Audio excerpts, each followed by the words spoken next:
नमस्कार दोस्तों, जय हिंद, वंदे मातरम। अपना सक्षम पॉइंट यूट्यूब चैनल पर एक बार फिर से आप सभी का हार्दिक स्वागत है। पिछली क्लास में हमने गुप्त साम्राज्य के बारे में पढ़ा था। आज के हम क्लास में पढ़ने वाले हैं 550 ईस्वी से लेकर 650 ईस्वी तक। गुप्त वंश के पतन के बाद से लेकर और हर्षवर्धन के काल शुरू होने तक का बीच का जो काल है उसके बारे में पढ़ेंगे 16वें चैप्टर में। इसके साथ ही हम 17वां नंबर चैप्टर भी आज ही की क्लास में करने वाले हैं, जिसके अंदर हम पढ़ेंगे हर्षवर्धन के बारे में। तो दोनों छोटे छोटे चैप्टर हैं, तो इन दो चैप्टरों को आज की क्लास में करने वाले हैं। तो करते हैं आज की क्लास में पहला 16 नंबर चैप्टर 550 ईस्वी से 650 ईस्वी तक। गुप्तों के पतन से हर्ष के उदय तक उत्तर भारत। ईसा की 6ठी शताब्दी के मध्य 550 ईस्वी के लगभग शक्तिशाली गुप्त साम्राज्य पूर्ण रूपेण छिन्न भिन्न हो गया। गुप्त साम्राज्य के पतन ने एक बार पुनः भारतीय राजनीति में विकेंद्रीकरण और विभाजन की प्रवृत्तियों को प्रोत्साहित किया। हर्ष के उदय के समय तक उत्तर भारत तथा पश्चिमी भारत की राजनीति में निम्नलिखित राजवंशों ने अपना प्रभाव छोड़ा, जिसमें जिन राजवंशों में थे वल्लभी के मैत्रक, पंजाब के हुण, मालवा का यशोवर्मन, मगध और मालवा के उत्तरगुप्त और कन्नौज के मोखरी वंश। वल्लभी के मैत्रक वंश की स्थापना भट्टारक ने की थी, जो गुप्तों के समय में एक सैनिक पदाधिकारी था। मैत्रक वंश के प्रारंभिक दो शासक भट्टारक और उसके पुत्र धरसेन अपने को सेनापति कहते थे, परंतु धरसेन के उत्तराधिकारी को महाराज अथवा महासामंत महाराज कहा गया। धरसेन के बाद द्रोण सिंह और ध्रुवसेन प्रथम शासक बने। ध्रुवसेन को परम भट्टारक पादानुध्यात कहता है, जिससे स्पष्ट है कि ध्रुवसेन प्रथम के समय लगभग 545 ईस्वी ध्रुवसेन प्रथम के समय वल्लभी में मैत्रक सम्राट गुप्त वंश की अधीनता स्वीकार कर रहे थे। इसके बाद महाराज धर्मपट तथा फिर गुहसेन राजा हुए। गुहसेन के दान पत्रों में परम भट्टारक पादानुध्यात का प्रयोग नहीं हुआ। इससे ज्ञात होता है कि 550 ईस्वी के आसपास मैत्रक वंश गुप्त शासकों के अधीनता से मुक्त हो गया था।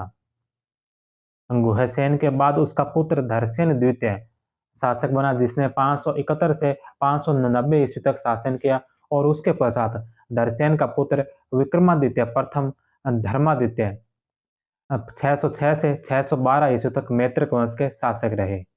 इस समय मैत्रकों का राज्य संपूर्ण गुजरात, कच्छ तथा पश्चिमी मालवा तक विस्तृत हो गया तथा वल्लभी पश्चिमी भारत का सर्वाधिक शक्तिशाली राज्य बन गया था। अगला महत्वपूर्ण मैत्रक शासक ध्रुवसेन द्वितीय बालादित्य 629 से 641 ईस्वी हुआ। यह हर्ष का समकालीन एवं उसका दामाद था। उसी के काल में हवेनसांग भारत आया। ध्रुवसेन द्वितीय के पश्चात उसका पुत्र धरसेन चतुर्थ 646 से 650 ईस्वी तक शासक रहा। मैत्रक वंश का यह प्रथम शासक था जिसने परम भट्टारक, महाराजा धीराज, परमेश्वर और चक्रवर्तीनन जैसी सार्वभौम नरेश की उपाधियां धारण की। उसने गुर्जर प्रदेश भड़ोच पर अधिकार कर लिया था। इसके बाद मैत्रक वंश का पतन प्रारंभ हो गया। मैत्रक वंश का अंतिम ज्ञात शासक शिलादित्य सप्तम है। बाद में अरब आक्रमणियों ने मैत्रक वंश के राजा की हत्या कर वल्लभी को पूर्णतया नष्ट भ्रष्ट कर दिया। मैत्रक वंशी नरेश बौद्ध धर्म में आस्था रखते थे, यद्यपि यह शिव भक्त भी थे तथा उन्होंने बौद्ध विहारों को दान दिया। उनके शासनकाल में वल्लभी शिक्षा का प्रमुख केंद्र था। 7वीं सदी में चीनी यात्री इत्सिंग ने इस शिक्षा केंद्र की प्रशंसा की थी। इस विश्वविद्यालय का विनाश भी वल्लभी राज्य के साथ ही अरब आक्रमणकारियों द्वारा कर दिया गया। वल्लभी के मैत्रक वंशी शासक अपने लेखों में गुप्त संवत का प्रयोग करते थे, अतः गुप्त संवत को वल्लभी संवत 319 बीस से जो प्रारंभ हुआ था, गुप्त संवत को वल्लभी संवत भी कहते हैं। हुण शक्ति का उत्थान और पतन। हुण मध्य एशिया में निवास करने वाली एक खानाबदोश और बर्बर जाति थी। हुणों का पहला भारतीय आक्रमण खुशनवाज के नेतृत्व में गुप्त सम्राट स्कंदगुप्त के समय 455 से 67 ईस्वी के मध्य हुआ था।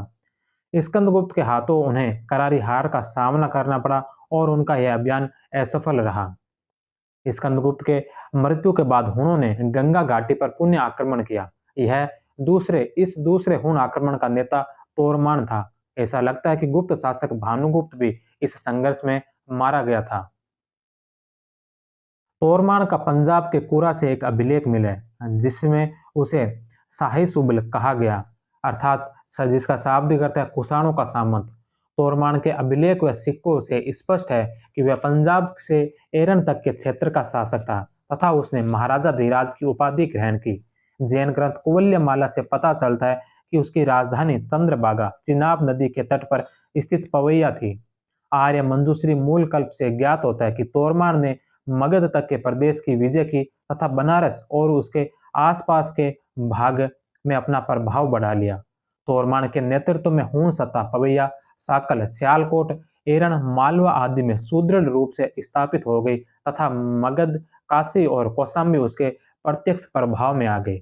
मगध के ऊपर उसके अधिकार की पुष्टि परोक्ष रूप से ह्वेनसांग भी करता है। इस प्रकार तोरमान एक महान विजेता तथा शक्तिशाली राजा था, जिसके नेतृत्व में अल्पकाल में ही हुणों ने समस्त उत्तरी भारत तथा पूर्वी भारत के एक बड़े भाग को जीत लिया था। तोरमान की राजनीतिक उपलब्धियां सिकंदर तथा मेनांडर के किसी भी अर्थ में कम नहीं थी, अपितु कुछ अर्थों में इन दोनों विजेताओं से बढ़कर ही थी।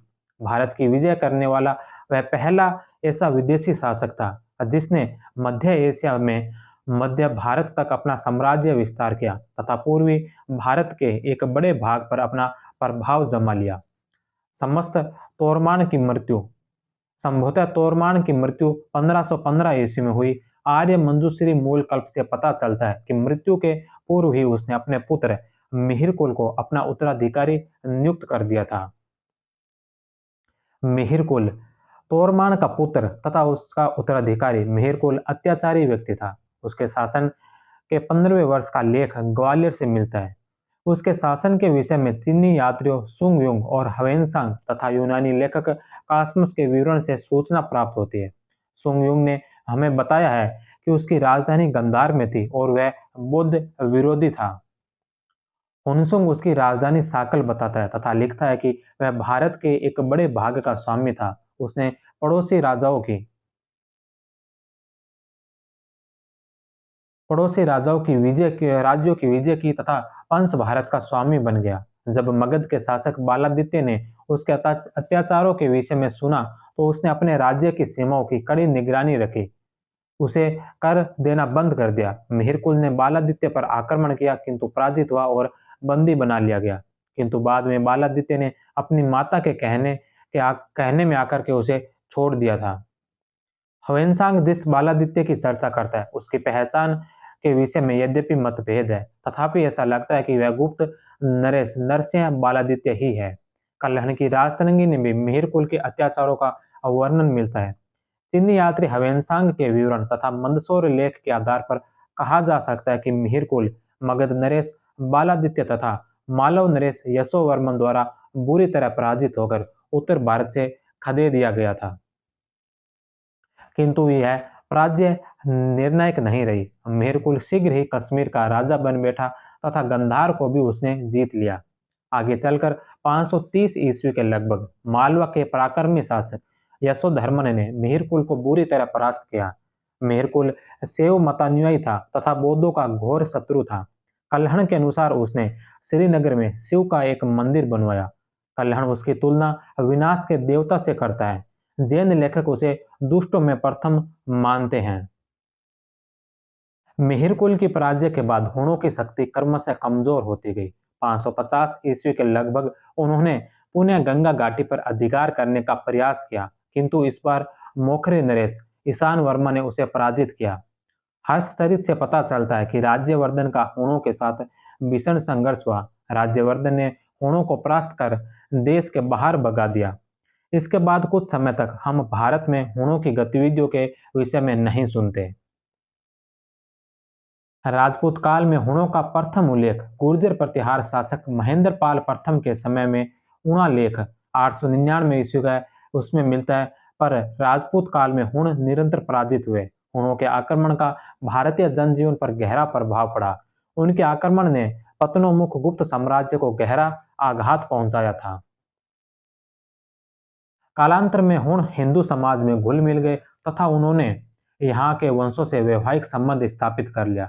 हुण आक्रमण का भारत की आर्थिक दशा पर बुरा प्रभाव पड़ा। देश की आर्थिक दशा बिगड़ गई, जैसा कि स्कंदगुप्त तथा उसके उत्तराधिकारियों के सिक्कों में धातु की गिरावट से आभासित होता है। स्कंदगुप्त के बाद तो स्वर्ण सिक्कों के निर्माण की परंपरा समाप्त प्राय हो गई थी। हुणों के प्रभाव भारत में चांदी व तांबे के सिक्कों पर देखने को मिलता है। भारतीय परंपरा में इन सिक्कों को गधेया या गधिया कहा जाता है। हुणों के आक्रमण ने भारतीय साहित्य तथा कला को भी गहरा आघात पहुंचाया। मेहरकुल के काल में तक्षशिला, कौशाम्बी, नालंदा, पाटलिपुत्र जैसे प्राचीन नगर या तो ध्वस्त किए गए या उन्हें भारी क्षति पहुंचाई गई। बौद्ध विहार तथा स्तूप बड़ी संख्या में जला दिए गए, जो साहित्य और कला के उत्कृष्ट प्रतीक थे। मालवा का राजा यशोधर्मन मालवा का राजा यशोधर्मन जो 528 से 43 तक शासक रहा था। गुप्तों की शक्ति को हुणों के ही समान गहरा आघात पहुंचाने वाला मालवा का शासक यशोधर्मन ही था, जो 528 ईस्वी के लगभग मध्य भारत में एक ताकत के रूप में उभरा। मंदसौर के समीप रिस्टलपुर नामक स्थान से प्राप्त एक लेख में यशोधर्मन के पिता का नाम प्रकाश धर्मन मिलता है। यशोधर्मन की सैनिक उपलब्धियां का विवरण हमें मंदसौर के दो अभिलेखों से प्राप्त होता है। एक लेख पर तिथि अंकित नहीं है और दूसरा जो 532 ईस्वी का है। तिथि युक्त अभिलेख में हुण नरेश मिहिरकुल को पराजित किए जाने का वर्णन भी अत्यंत काव्यात्मक ढंग से किया गया है। मंदसौर परिस्थिति संस्कृत में है। इसका लेखक वासुल था। इसमें यशोवर्मन को राजा धीराज परमेश्वर, जनेन्द्र तथा विष्णुवर्धन कहा गया। मंदसौर प्रशस्ति यशोधर्मन का चित्रण उत्तर भारत के चक्रवर्ती शासक के रूप में करती है। यशोधर्मन का अंत स्वाभाविक मृत्यु का परिणाम था अथवा वह किसी युद्ध में मारा गया, यह हम निश्चित रूप से नहीं कह सकते। वस्तुतः जितनी तेजी से उसका उत्थान हुआ उतनी ही तेजी से उसका पतन भी हो गया। मंदसौर परिस्थिति में उसे जनेन्द्र कहा गया। लगता है कि उसका पूरा नाम जनेन्द्र यशोधर्मन था और वह संभवतः ओलिकर वंश से संबंधित था। उत्तर गुप्त वंश मगध और मालवा में। गुप्त साम्राज्य के विघटन के पश्चात मगध और मालवा में एक नवीन गुप्त वंश का उदय हुआ, जिसने लगभग 2 शताब्दी तक शासन किया। इस वंश के इतिहास को जानने के स्रोत पहला मिलता है अप्सगढ़ का लेख। आदित्य सेन के समय बिहार से प्राप्त लेख कृष्णगुप्त से लेकर आदित्य सेन तक का इतिहास मिलता है। दूसरा है देवबरनाक का लेख। 1880 ईस्वी में कनिंघम ने यह लेख बिहार से प्राप्त किया, जिसे जीवित गुप्त द्वितीय ने उत्कीर्ण करवाया। देवगुप्त, विष्णुगुप्त व जीवित गुप्त द्वितीय का इसमें उल्लेख मिलता है। शाहपुरा व मंदिर से प्राप्त आदित्य सेन के लेख मंगरा लेख, जो विष्णुगुप्त के समय का है। मूल निवास स्थान। उत्तर गुप्तों के मूल निवास स्थान के विषय में मतभेद है। डीसी गांगुली, आर के मुखर्जी, सीवी वैद्य, राय चौधरी आदि अनेक विद्वानों का विचार है कि इस वंश के लोग मूलतः मालवा के निवासी थे, किंतु यह मत स्वीकार्य नहीं है क्योंकि अप्सगढ़ लेख मजबूती से उत्तर गुप्तों को मगध का मूल निवासी सिद्ध करता है। उत्तर गुप्त वंश या परवर्ती गुप्त वंश का संस्थापक राजा कृष्णगुप्त था, जो लगभग 510 से 525 ईस्वी तक शासक रहा था। कृष्णगुप्त का उत्तराधिकारी हर्षगुप्त हुआ। इसकी बहन हर्षगुप्ता का विवाह मोखरे नरेश आदित्य वर्मा के साथ हुआ था। हर्षगुप्त का पुत्र तथा उत्तराधिकारी जीवित गुप्त राजाओं में सिरमौर क्षितिज चूड़ामणि कहा गया, जो अपने शत्रुओं के लिए महाज्वर के समान था। उक्त तीनों उत्तर गुप्त शासक महान गुप्त राजवंश के सामंत थे। उक्त उत्तर गुप्त वंश का चौथा राजा कुमार गुप्त हुआ, जो जीवित गुप्त का पुत्र था। इसी के काल में यह वंश सामंत स्थिति से मुक्त हुआ था। वह एक शक्तिशाली राजा था जिसने महाराजा धीराज की उपाधि ग्रहण की थी। इसका प्रतिद्वंदी मोखरी नरेश ईशान वर्मा समान रूप से महत्वाकांक्षी था। ऐसी स्थिति में दोनों में संघर्ष अवश्यंभावी हो गया। दोनों के मध्य संघर्ष हुआ जिसमें कुमार गुप्त विजयी रहा। अप्सगढ़ लेख से ज्ञात होता है कि कुमार गुप्त की मृत्यु प्रयाग में हुई थी। कुमारगुप्त की मृत्यु के बाद उसका पुत्र दामोदर गुप्त शासक बना। उसका मोखरी प्रतिद्वंदी सर्ववर्मा था, जो ईशान वर्मा का पुत्र था। उसके अपने पिता की पराजय का बदला लेने के लिए सर्ववर्मा ने दामोदर गुप्त पर आक्रमण किया तथा युद्ध में मार डाला। 582 ईस्वी के आसपास इस पराजय के फलस्वरूप मगध उत्तर गुप्तों के अधिकार से निकलकर मौखरियों के हाथ में चला गया। दामोदर गुप्त के बाद उसका पुत्र महासेन गुप्त शासक बना। महासेन गुप्त ने असम के शासक सुस्थित वर्मन को लोहित्य नदी ब्रह्मपुत्र के किनारे पराजित किया। महासेन गुप्त की मृत्यु के बाद गृह युद्ध जैसे हालात बन गए और इसमें सफल होकर देवगुप्त अगला शासक बना। देवगुप्त ने मालवा पर नियंत्रण बनाए रखा। अपनी स्थिति सुदृढ़ करने के लिए देवगुप्त ने गौड़ नरेश शशांक के साथ मित्रता कर ली और उसने शशांक की सहायता पाकर कनौज के मोखरी राज्य पर आक्रमण कर दिया। गृहवर्मा की हत्या कर दी गई तथा राजश्री को चौरांगना की भांति कनौज के कारागार में डाल दिया गया। इस प्रकार देवगुप्त ने कनौज पर अधिकार कर लिया, परंतु उसकी सफलता क्षणिक रही। और बाकरवर्धन के बड़े पुत्र राज्यवर्धन ने एक बड़ी सेना के साथ उस पर आक्रमण किया और उसे मार डाला। माधवगुप्त देवगुप्त के पश्चात उसका सौतेला भाई माधवगुप्त महासेन गुप्त की दूसरी पत्नी का पुत्र। सौतेला भाई माधवगुप्त अगला उत्तरगुप्ती शासक हुआ। यद्यपि यह अब उत्तरगुप्त शासक सामंत स्थिति में आ गए थे। हर्षवर्धन के समय में माधवगुप्त मगध में सामंत के रूप में शासन करता था। यह हर्ष का घनिष्ठ मित्र व विश्वास पात्र था। हर्षचरित से पता चलता है कि जब हर्ष शशांक को दंडित करने के लिए गया तो माधवगुप्त गुप्त भी उसके साथ था। हर्ष की मृत्यु के बाद उत्तर भारत में पुनः अराजकता फैली तथा माधवगुप्त ने अपनी स्वतंत्रता घोषित कर दी। आदित्य सेन आदित्य सेन जो माधवगुप्त का पुत्र और उत्तराधिकारी था और अपने पिता के बाद वह मगध का शासक बना। आदित्य सेन ने अपनी विजयों के फलस्वरूप परम भट्टारक महाराजा धीराज की उपाधि ग्रहण की। मंदिर लेख से ज्ञात होता है कि उसने 3 अश्वमेध यज्ञ किए थे।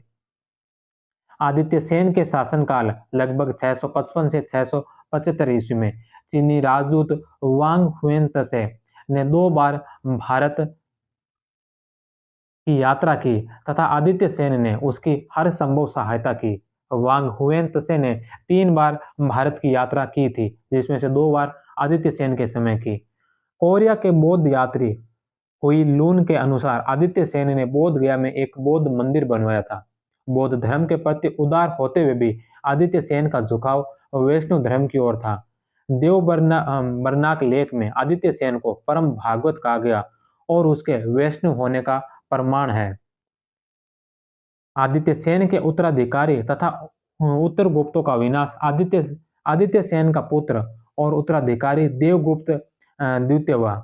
उसने भी परम भट्टारक महाराजा धीराज की उपाधि ग्रहण की। चालुक्य लेखों में उसे शकलोत्तर पथनाथ कहा गया। इसके बाद विष्णुगुप्त तथा फिर जीवितगुप्त द्वितीय राजा बने। इन दोनों के लिए परम भट्टारक महाराजा धीराज की उपाधियों का प्रयोग मिलता है। जीवितगुप्त द्वितीय इस वंश का अंतिम महान शासक था। बीपी सिन्हा के मतानुसार जीवितगुप्त द्वितीय का अंत कनौज नरेश यशोवर्मन ने किया। वाकपति राजकृत गौड़हों से पता चलता है कि यशोवर्मन ने पूर्वी भारत पर आक्रमण कर मगध के शासक की हत्या की थी। जीवितगुप्त के साथ ही उत्तर गुप्तों के मगध साम्राज्य का अंत हुआ। कन्नौज का मोखरी वंश मोखरी भी चक्रवर्ती गुप्त वंश के सामंत थे तथा गुप्त सत्ता के निर्बल होने पर उन्होंने भी अपनी स्वतंत्रता घोषित कर दी। मोखरी मूलतः गया जिले के निवासी थे। कालांतर में उन्होंने कन्नौज में एक राज्य स्थापित कर दिया। इनके समय में मगध के स्थान पर कन्नौज राजनीतिक गतिविधियों का प्रमुख केंद्र बन गया था। राजनीतिक इतिहास चक्रवर्ती गुप्तों के काल में उत्तर प्रदेश और बिहार में 2 मोखरी कुल उनके सामंतों के रूप में शासन कर रहे थे। मोखरियों की एक अन्य शाखा राजस्थान में निवास कर रही थी, जिसका उल्लेख बड़ुआ यूप अभिलेख में मिलता है। इनका काल 3री शताब्दी ईस्वी माना जाता है। ये संभवतः शकों अथवा नागों के सामंत थे। मोखरियों की गंगा यमुना के दोआब में शासन करने वाली शाखा ही इतिहास में सबसे अधिक प्रसिद्ध है। इनकी राजधानी कन्नौज थी। कन्नौज के मौखरियों का इतिहास महाराज हरिवर्मा 510 ईस्वी के समय से प्रारंभ होता है। हरिवर्मा की महाराज की उपाधि से यह स्पष्ट है कि वह चक्रवर्ती गुप्त वंश की अधीनता स्वीकार करता था। हरिवर्मा के बाद आदित्य वर्मा व ईश्वर वर्मा शासक बने। इनकी भी स्थिति सामंत्य थी। मौखरी अभी भी गुप्तों के सामंत ही थे। ईशान वर्मा मौखरियों को सामंत स्थिति से स्वतंत्र स्थिति में लाने वाला शासक ईशान वर्मा लगभग 550 से 574 ईस्वी था, जो ईश्वर वर्मा का पुत्र था। अपनी स्वतंत्र स्थिति की सूचना देने के लिए उसने महाराजा धीराज की उपाधि ग्रहण की थी। अपसड अभिलेख के अनुसार कुमारगुप्त और ईशान वर्मा के बीच भीषण युद्ध हुआ, जिसमें कुमारगुप्त ने ईशान वर्मा को परास्त कर मगध को मौखरियों से छीन लिया। मगध के हाथ से निकल जाने के बाद मौखरियों का राज्य कन्नौज के आसपास तक ही सीमित रहा। ईशान वर्मा के बाद उसका पुत्र सूर्य वर्मा मौखरी वंश का अगला शासक बना। अपने पिता की पराजय का बदला लेने के लिए सर्ववर्मा के कुमारगुप्त के उत्तराधिकारी दामोदर गुप्त पर आक्रमण किया और मगध पर पुनः अधिकार जमाया। सर्ववर्मा के बाद उसका पुत्र अवंती वर्मा शासक बना। नालंदा मुद्रा लेख में इसे महाराजा धीराज कहा गया। इसी के समय में थानेश्वर के पुष्यभूति वंश के साथ मौखरी वंश का वैवाहिक संबंध स्थापित हुआ, जो तत्कालीन इतिहास की एक अत्यंत महत्वपूर्ण घटना है। यद्यपि हर्षचरित के अनुसार इस विवाह के अवसर पर अवंती वर्मा जीवित नहीं था। अवंती वर्मा का पुत्र और उत्तराधिकारी ग्रह वर्मा, जो 600 से 605 ईस्वी, जिसका विवाह थानेश्वर नरेश प्रभाकर वर्धन की पुत्री राज्यश्री के साथ हुआ। वर्धन हुए मौखरी वंश के मध्य इस वैवाहिक संबंध व संधि के विरुद्ध मालवा के उत्तर गुप्त वंशी नरेश देवगुप्त तथा बंगाल के गौड़ वंशी नरेश शशांक के बीच दूसरी मित्रता संधि स्थापित हुई। आश्चर्य से पता चलता है कि जिस समय थानेश्वर में प्रभाकर वर्धन की मृत्यु हुई, उसी समय देवगुप्त ने कन्नौज पर आक्रमण कर गृह वर्मा को मार डाला तथा राजश्री को कन्नौज के बंदीगृह में डाल दिया।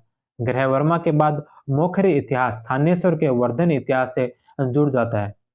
इस समय लगभग 505 ईस्वी में राजश्री केवल 12 वर्ष की थी तथा निसंतान थी। अतः हर्ष को कन्नौज के मामले में हस्तक्षेप करना पड़ा और उसने कन्नौज पर फिर से अपनी बहन का आधिपत्य स्थापित किया। यद्यपि अपनी बहन की मदद हेतु उसने स्वयं को कन्नौज का भार संभाला। हवेनसांग के विवरण से पता चलता है कि कन्नौज के सिंहासन पर हर्ष एवं राज्यश्री साथ साथ बैठते थे। ग्रह वर्मा की मृत्यु के बाद हर्ष ने अपनी राजधानी कन्नौज स्थानांतरित कर दी। हर्ष की मृत्यु के बाद ग्रह वर्मा का छोटा भाई सुसुच या श्रु कन्नौज का शासक बना। यह कन्नौज के मौखरी वंश का अंतिम शासक था। इसके बाद मौखरियों का स्वतंत्र राजनीतिक अस्तित्व समाप्त हो गया। कुछ स्रोत सूच के बाद भोग वर्मा व मनोरथ वर्मा के शासक बनने का साक्ष्य प्रदान करते हैं। यद्यपि इनका स्वतंत्र शासन होना संदिग्ध है। तो यह था 16 नंबर चैप्टर, जिसके अंदर हमने 550 से लेकर 650 ईस्वी के मध्य का इतिहास जाना। इसके बाद हम अब 17वां चैप्टर शुरू करेंगे, जिसके अंदर हम पढ़ेंगे हर्षवर्धन के काल को, थानेश्वर का वर्धन वंश। 17वां चैप्टर थानेश्वर का वर्धन वंश। वर्धन वंश, थानेश्वर के वर्धन वंश के बारे में करते हैं शुरू। वर्धन वंश के इतिहास को जानने के स्रोतों में पहले पुरातात्विक स्रोत में पहला स्रोत है बांसखेड़ा का ताम्रलेख 628 ईस्वी का। यह उत्तर प्रदेश के शाहजहांपुर जिले से 1894 ईस्वी में प्राप्त हुआ। इसमें हर्ष द्वारा अहिछत्र भुक्ति के मरकट सागर नामक गांव को बालचंद्र तथा भट्ट स्वामी नामक भारद्वाज गोत्रीय ब्राह्मणों को दान में देने का उल्लेख है। इसमें वर्धन वंश के शासक नरवर्धन से लेकर राज्यवर्धन द्वितीय तक की संपूर्ण वंशावली राजमाताओं के नाम के साथ मिलती है। इसमें वर्धन वंश के आदि पुरुष पुष्यभूति का उल्लेख नहीं है। इसमें गौड़ नरेश शशांक द्वारा राज्यवर्धन द्वितीय की हत्या का उल्लेख मिलता है। इसमें हर्ष को महाराजा धीराज कहा गया। इसमें हर्ष के हस्ताक्षर भी मिलते हैं। इसके अनुसार हर्ष शैव धर्म का अनुयायी था। इसमें ग्राम तथा विश्व के मध्य पैठक नामक इकाई का उल्लेख मिलता है, जो वर्तमान तहसील के समान थी। दूसरा उल्लेख है मधुबन ताम्रपत्र, जो 631 ईस्वी का है। यह उत्तर प्रदेश के आजमगढ़ जिले से मिला है। इसमें हर्ष द्वारा श्रावस्ती भुक्ति के सोमकुंडा गांव को भट्ट वाता स्वामी तथा भट्ट शिवदेव स्वामी को अग्रहर देने का उल्लेख है। इसमें हर्ष को शैव धर्म का अनुयायी बताया गया है। इसमें ग्राम, विषय तथा भुक्ति नामक इकाइयों का उल्लेख मिलता है। ऐहोल अभिलेख 634 ईस्वी का, नौसारी ताम्रपत्र 706 ईस्वी का। यह वल्लभी के शासक जयभट्ट तृतीय का लेख है। इसमें हर्ष द्वारा वल्लभी शासक ध्रुव भट्ट को परास्त करने का उल्लेख है। इसमें हर्ष को परमेश्वर कहा गया है। इसके अलावा सोनीपत मोहर, यह तांबे की है। इसमें राज्यवर्धन प्रथम से हर्षवर्धन तक की वंशावली दी गई है। इस मुहूर्त पर हर्ष का नाम हर्षवर्धन मिलता है तथा इस पर शिव, पार्वती तथा नंदी का अंकन है।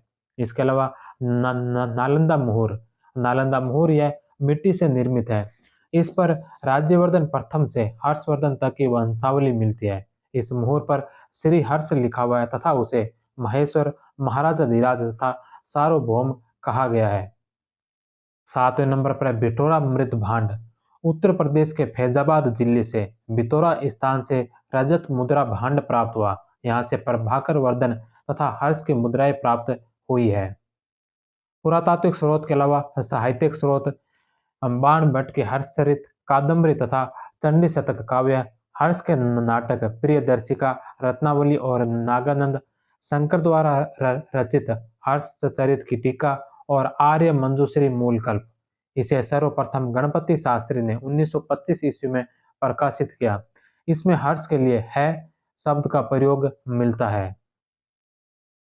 इसके अलावा विदेशी यात्रियों का विवरण, चीनी यात्री ह्वेनसांग विल्ही तथा इत्सिंग ने हर्षकालीन भारत का वर्णन किया। दिल्ली और पंजाब के भूभाग पर बसा हुआ श्रीकंठ प्राचीन काल का एक अद्वितीय, अत्यंत समृद्धशाली जनपद था। थानेश्वर इसी के अंतर्गत एक प्रदेश था।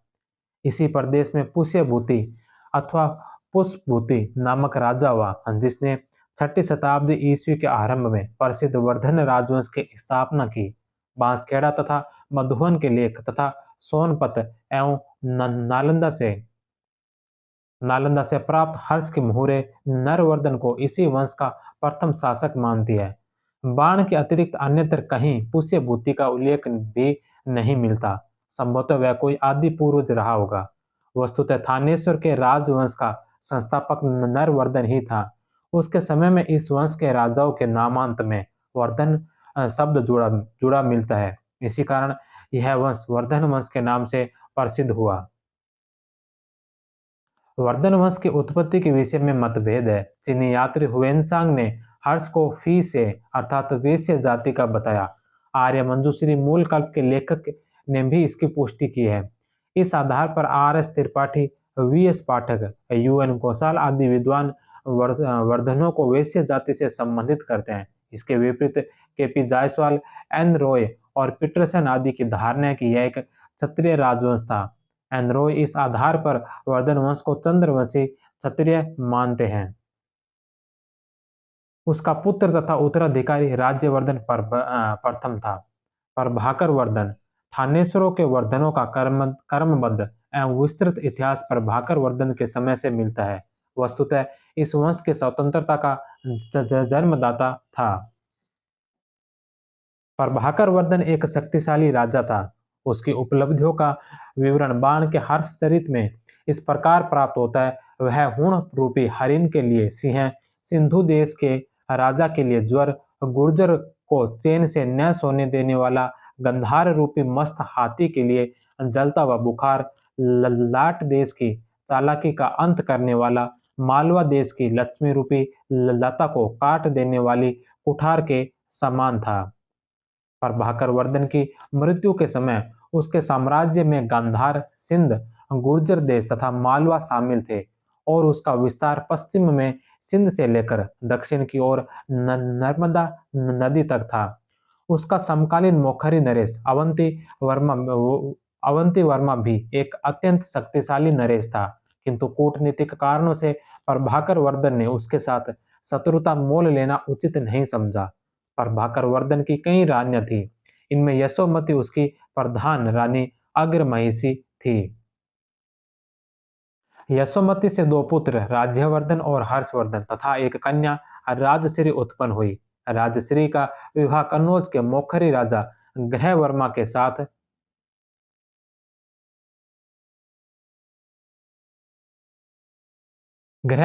साथ संपन्न हुआ, जिसके फलस्वरूप वर्धनों व मोखरियों के बीच मैत्री संबंध स्थापित हो गया। मोखरियों के अतिरिक्त महासेन गुप्त के गुट वाले उत्तर गुप्तों के साथ भी उसका मैत्री संबंध तथा उसके दो पुत्र कुमार गुप्त व माधव गुप्त प्रभाकर वर्धन के दरबार में निवास करते थे। प्रभाकर वर्धन के शासनकाल के लगभग 604 ईस्वी में प्रभाकर वर्धन के शासनकाल के अंत में उसके उत्तरी पश्चिमी सीमा पर हुणों का आक्रमण हुआ। एक विशाल सेना के साथ हुणों का सामना करने के लिए सेना भेजी। जब दोनों भाई इस प्रकार व्यस्त थे तो हर्ष को कुरंकक नामक राजदूत ने उसके पिता के गंभीर रूप से बीमार होने की सूचना दी, परंतु उसी समय स्वांदक नामक राज्यश्री के विश्वास पात्र अनुचर ने उसे सूचित किया। उसे शीघ्र ही 10,000 अश्वारोहियों की एक सेना तैयार की तथा ममेरे भाई भंडी को साथ लेकर मालव राज को दंड देने के लिए चल पड़ा। मधुबन और बांसखेड़ा के लेखों से पता चलता है कि कन्नौज पर आक्रमण कर बड़ी आसानी से राज्यवर्धन ने देवगुप्त को मार डाला, परंतु देवगुप्त के मित्र गौड़ नरेश शशांक ने धोखा देकर राज्यवर्धन की जीवन लीला समाप्त कर दी। हर्षचरित के अनुसार कुंतल नामक अश्वारोही ने हर्ष को थानेश्वर की राज्यसभा में आकर यह सूचना दी। राज्यवर्धन की मृत्यु के बाद 606 ईस्वी में हर्षवर्धन थानेश्वर की गद्दी पर बैठा। उस समय उसकी आयु केवल 16 वर्ष थी। हर्ष के जन्म के समय उसके चक्रवर्ती सम्राट बनने की भविष्यवाणी की थी ज्योतिषी तारक ने। हर्ष को उसके पिता प्रभाकर वर्धन के गंभीर रूप से बीमार होने की सूचना दी थी कुरंगक ने। मालवा के शासक देवगुप्त द्वारा राज्यश्री के पति ग्रहवर्मा की हत्या तथा राज्यश्री को कन्नौज के कारागार में बंदी बनाने की सूचना राज्यवर्धन के दरबार में दी थी स्वांदक ने। हर्ष को थानेश्वर की राजसभा में गौड़ नरेश शशांक द्वारा राज्यवर्धन द्वितीय की हत्या का समाचार दिया था कुंतल ने। इसके आग्रह पर 606 ईस्वी में हर्षवर्धन थानेश्वर की गद्दी पर बैठा तो सेनापति सिंहनाद के आग्रह पर कामरूप के राजा भास्कर वर्मा का मैत्री प्रस्ताव लेकर हर्ष के दरबार में आया था हसबेंग नामक दूत। हर्ष को राज्यवर्धन द्वितीय के मारे जाने की सूचना दी थी भंडी ने। हर्ष ने अपनी बहन राज्यश्री का पता लगाया था दिवाकर मित्र की सहायता से। इसके नेतृत्व में कन्नौज के राजनीतिज्ञों ने हर्ष को कन्नौज का राज्यभार ग्रहण करने के लिए आमंत्रित किया था तो बोनी या पोनी। हर्षवर्धन तथा उसका राज्यकाल 606 से 647 ईस्वी। गुप्त साम्राज्य के विघटन के पश्चात उत्तर भारत में जिस राजनीतिक विकेंद्रीकरण के मध्य का युग प्रारंभ हुआ, हर्षवर्धन के राज्यारोहण के साथ ही उसकी समाप्ति हुई।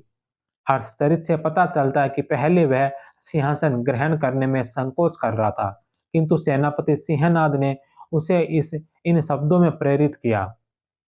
हर्ष द्वारा सिंहासन ग्रहण करने में अनिच्छा की बात हवेनसांग भी करता है, किंतु वह कन्नौज के संबंध में है, थानेश्वर के नहीं। बारंबार अनुरोध किए जाने पर भी उसने अवलोकितेश्वर बोधिसत्व से परामर्श लेने का निश्चय किया। बोधिसत्व के परामर्श पर उसने राज्यश्री के साथ शासन करना स्वीकार किया।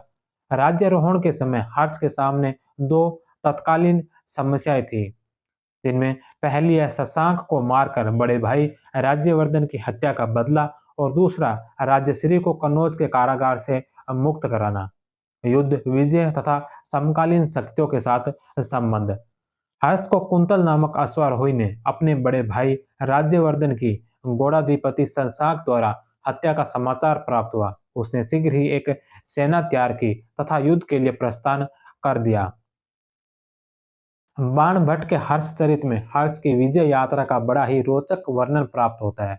इसके अनुसार हर्ष की सेना प्रतिदिन 8 कोस यानी कि 16 मील की दूरी तय करती थी। पहले दिन की यात्रा के बाद हर्ष ने कामरूप के राजा भास्कर वर्मा का भेजा हुआ हसबेग नामक दूत मिला, जो मैत्री का प्रस्ताव लेकर बहुमूल्य उपहारों के साथ आया था।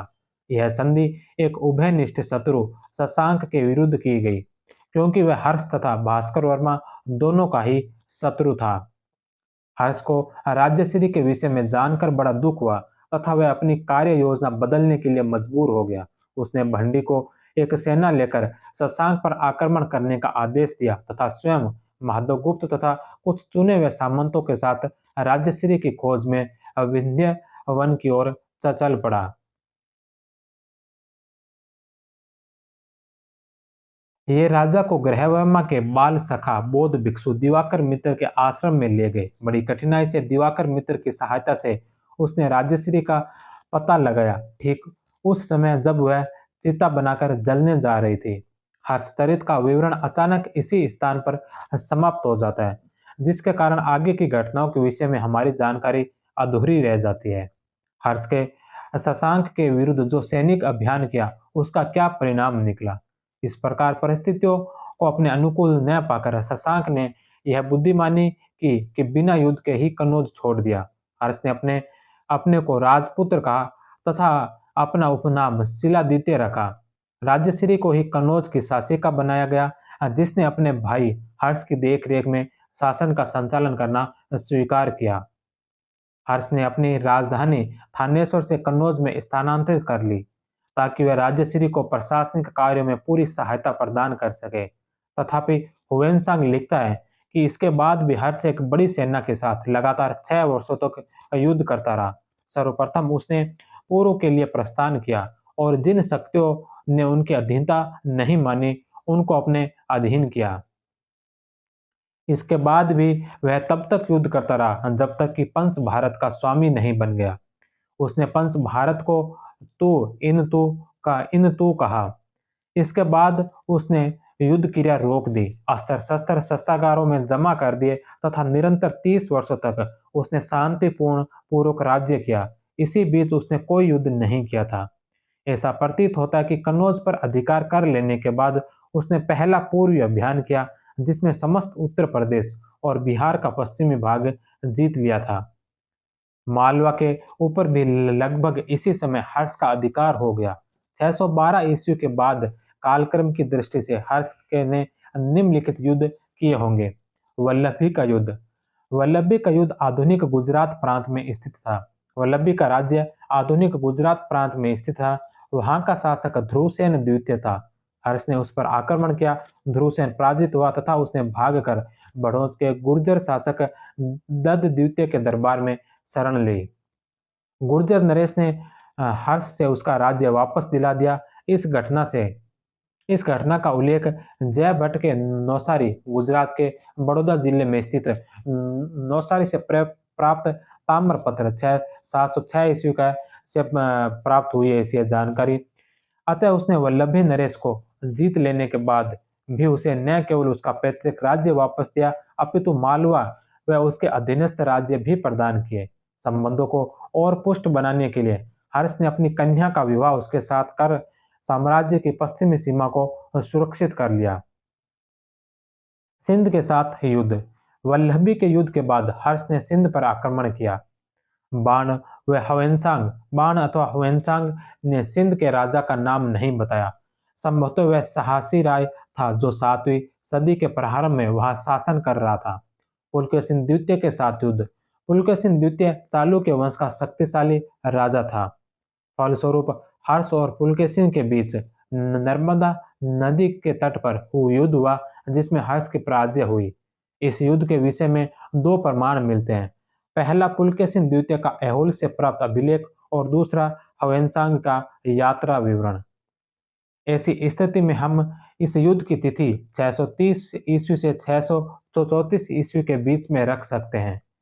इस प्रकार चीनी साक्ष्यों के आधार पर हम निष्कर्ष पर पहुंचते हैं कि 637 ईस्वी में शशांक की मृत्यु के बाद ही हर्ष ने उसके द्वारा शासित राज्यों मगध, बंगाल तथा उड़ीसा पर अपना अधिकार किया होगा। शशांक के जीवन काल में वह उसे किसी भी प्रकार की क्षति नहीं पहुंचा सका। हर्ष और नेपाल। हर्षचरित से पता चलता है कि हर्ष ने हिमाच्छादित पर्वतों के दुर्गम प्रदेश से कर प्राप्त किया था। अतः इस संबंध में हम निश्चित रूप से कुछ नहीं कह सकते। कश्मीर का राज्य। राधा कुमुद मुखर्जी ने जीवनी के आधार पर गया यह बताया है कि कश्मीर पर हर्ष का अधिकार था। जीवनी से पता चलता है कि हर्ष ने यह सुना कि कश्मीर में भगवान बुद्ध का एक दांत है। वह स्वयं कश्मीर की सीमा पर आया तथा उसने दांत के दर्शन और पूजा के निमित्त कश्मीर नरेश से आज्ञा मांगी, परंतु बौद्ध संघ ने इसे स्वीकार नहीं किया। इस पर कश्मीर नरेश ने स्वयं मध्यस्थता करके दांत को हर्ष के सम्मुख कर दिया। उसे देखते ही शिलादित्य हर्ष श्रद्धाविहीन हो उठा। वह बल प्रयोग करके दांत को अपने साथ उठा ले गया। हर्ष और दक्षिण भारत। श्रीकांत शास्त्री ने मयूर के एक श्लोक तथा गद्य मन्ने से प्राप्त एक लेख के आधार पर यह सिद्धांत प्रतिपादित किया जाता है कि हर्ष ने नर्मदा नदी के दक्षिण में सैनिक अभियान किया तथा कुंतल, चोल और कांची की विजय प्राप्त की थी। हर्ष के प्रमुख केंद्रीय पदाधिकारी भंडी, जो हर्ष का प्रधान सचिव था, अवंती, जो विदेश सचिव था, कुंतल, जो अश्वारोही सेना का सर्वोच्च अधिकारी था, स्कंदगुप्त, गज सेना का सर्वोच्च अधिकारी, सिंहनाद, प्रधान सेनापति। वर्धन वंशकालीन साहित्य। प्रियदर्शी का रत्नावली, नागानंद, जो हर्ष के द्वारा रचित है, श्रृंगार शतक, नीति शतक और भक्ति शतक, जो भर्तृहरि की रचनाएं हैं, जानकी हरण, जो कुमार दास की है, हर्षचरित कादम्बरी, चंडी शतक, पार्वती परिणय, जो बाण भट्ट की रचनाएं हैं, सूर्य शतक और मयूर शतक, जो मयूर भट्ट की रचनाएं हैं, पूर्व मीमांसा, जो कुमारिल भट्ट की रचना है, ब्रह्मस्फुट सिद्धांत तथा खंडन खाद्य, जो ब्रह्मगुप्त की रचनाएं हैं, और शिक्षावर्ती, जो जादित्य व वामन के द्वारा लिखित है। वर्धन वंश से संबंधित महत्वपूर्ण तथ्य है। रसायन तथा सुसेन प्रभाकर वर्धन के राज्यवेद थे। राज्यवर्धन की मृत्यु पर उसकी रानी यशोमती उसके साथ सती हो गई। मधुवन व बांसखेड़ा ताम्र लेख में राज्यवर्धन द्वितीय को परम सौगात कहा गया। यकेरी अभिलेख में हर्ष के पुलकेशिन द्वितीय से प्राज्य का उल्लेख मिलता है।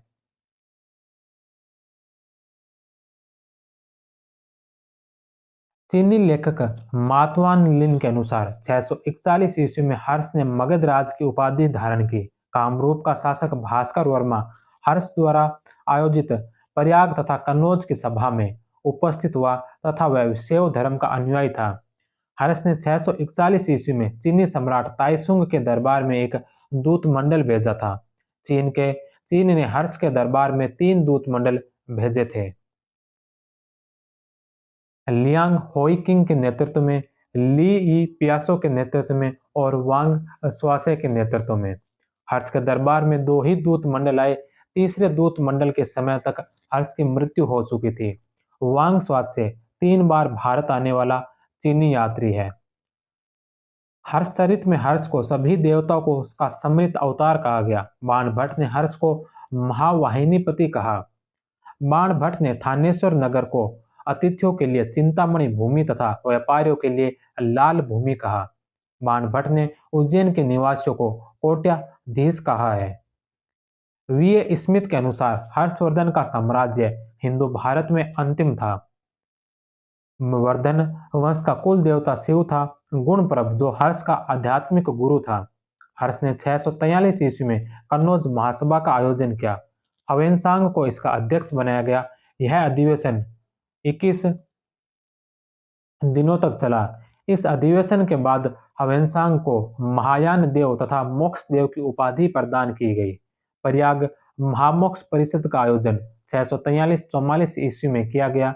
यह सम्मेलन 75 दिनों तक चला, जिसमें 18 देशों के राजा उपस्थित हुए।